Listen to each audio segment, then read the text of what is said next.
Hey, where the hell are you right now? Well, who knows? Don't mess with me! There's nothing of ours in the house. What's going on? Well, that's because I took all of my stuff and left. Huh? I don't understand. Why would you do that?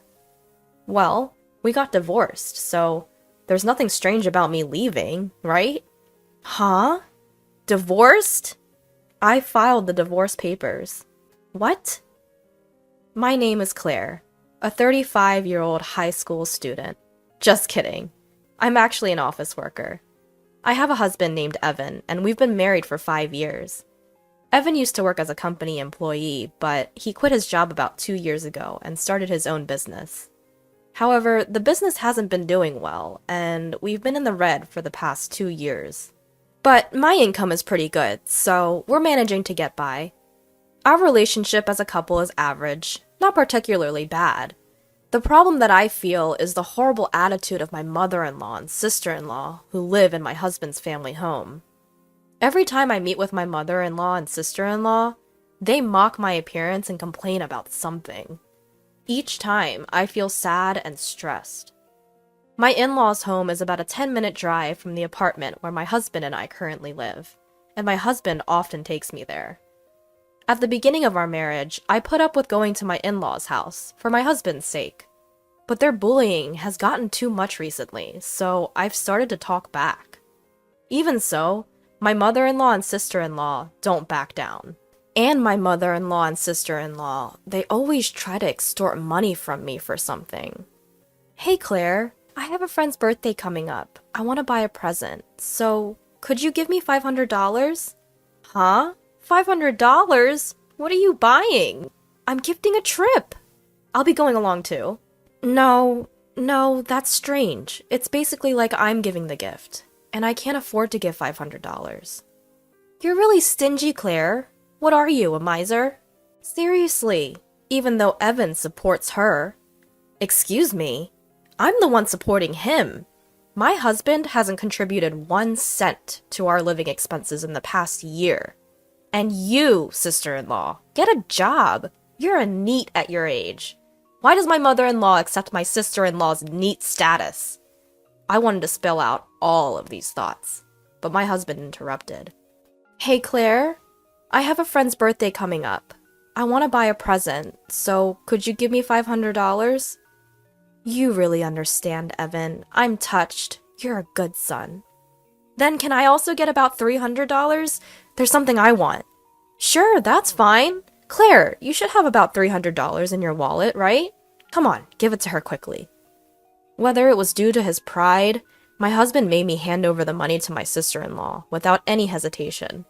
Moreover, my husband started saying incomprehensible things like, "Thanks to me, we can live this luxurious life." I can't keep up with my husband's recent actions.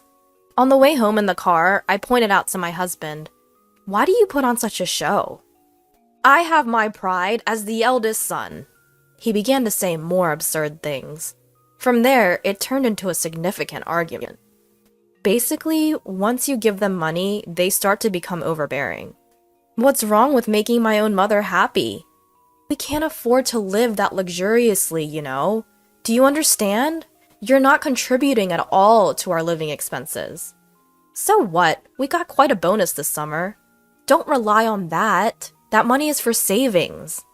Since then, my husband and I have completely fallen out and often fight. How can my husband act so arrogantly while still running a deficit? Why can't he stand not being in a position above me? His bad points started to stand out more and more. I thought there was no need for me to do things I disliked for such a guy. So when my husband recently said, "Hey, we're going to my mom's," I've replied, "Go by yourself." My husband started spouting some strange theory, saying, "What are you talking about? It's normal for the wife to come too." But when I retorted, "So you're abnormal because you don't come when we go to my parents' house," he clicked his tongue and said, "Do whatever you want," then went back to his parents' house alone. A weekend free from my mother-in-law and sister-in-law. How comfortable and pleasant that is. Since I had time to myself, I did a lot of groundwork for my dream. That dream is to buy my own home. I gathered information online and ordered pamphlets.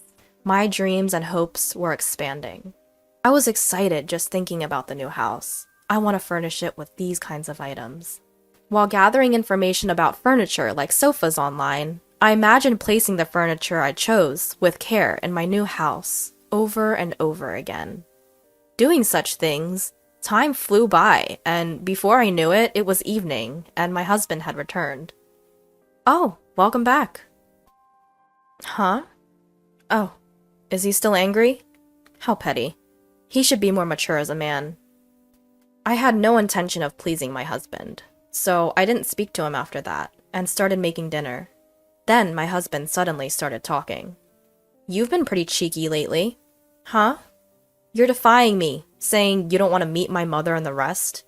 "Defying? We're equals as a couple. Plus, your mother and the others always pick on me, so I don't want to go to your parents' house anymore."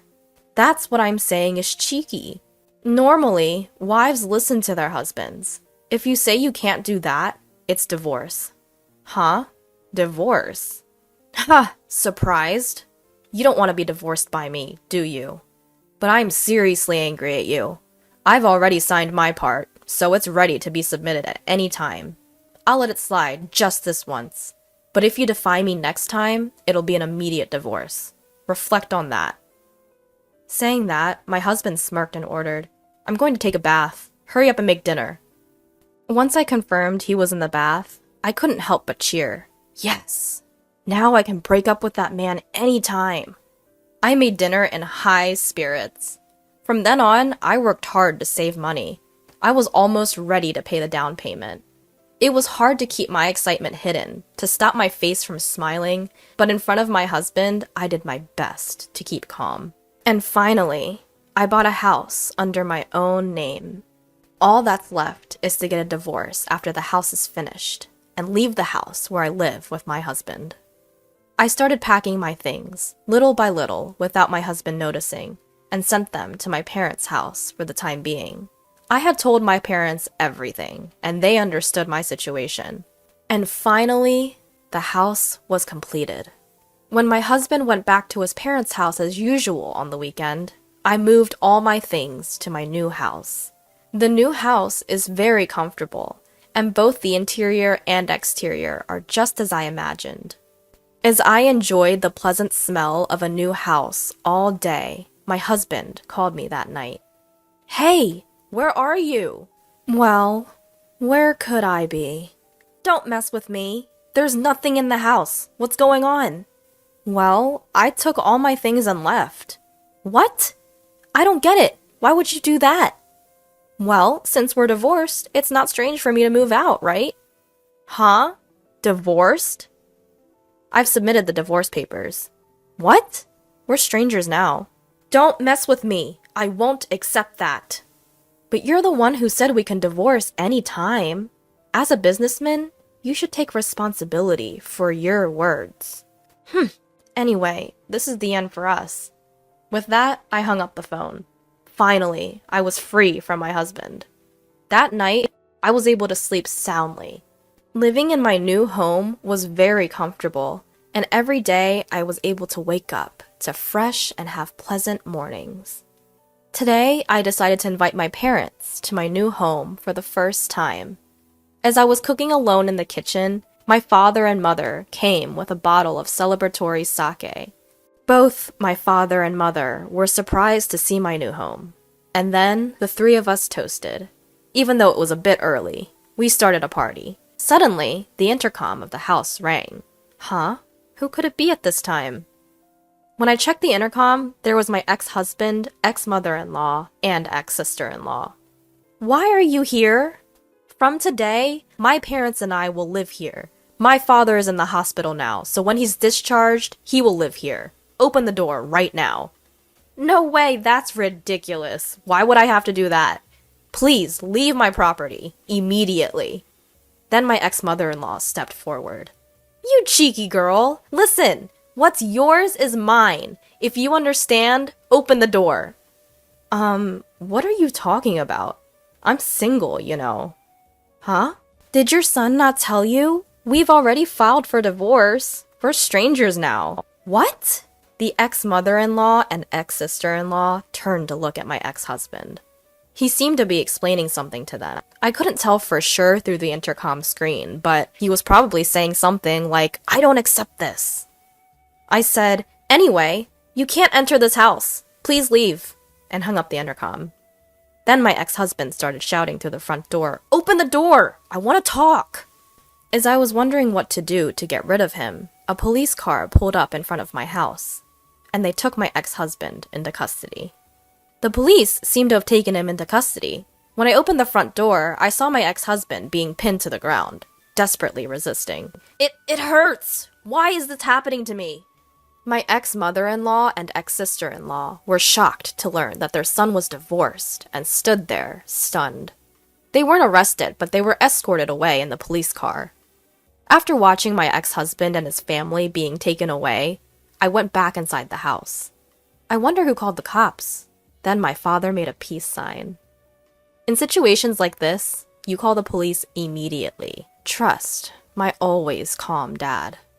We resumed our party with a fresh round of drinks. As for how my ex-husband found out where I live, it seems he followed me home from work. Because he confessed to stalking me, if he shows up again, he'll be arrested on the spot. With his timid personality, he probably won't come near this house again. I also got a restraining order against his family. After that, it seems my ex-husband's business didn't go well, and he's just been piling up debt. With the divorce, the money he and his family had been mooching off of me was gone. And with his father in the hospital, they had no income, so it seems they had to sell their house. It's really a case of getting what they deserved. On the other hand, I invited my parents to live with me in my new home. My parents are very happy, saying I've been incredibly filial, and they are enjoying life in the new home. I want to continue to cherish my parents and live happily as a close-knit family.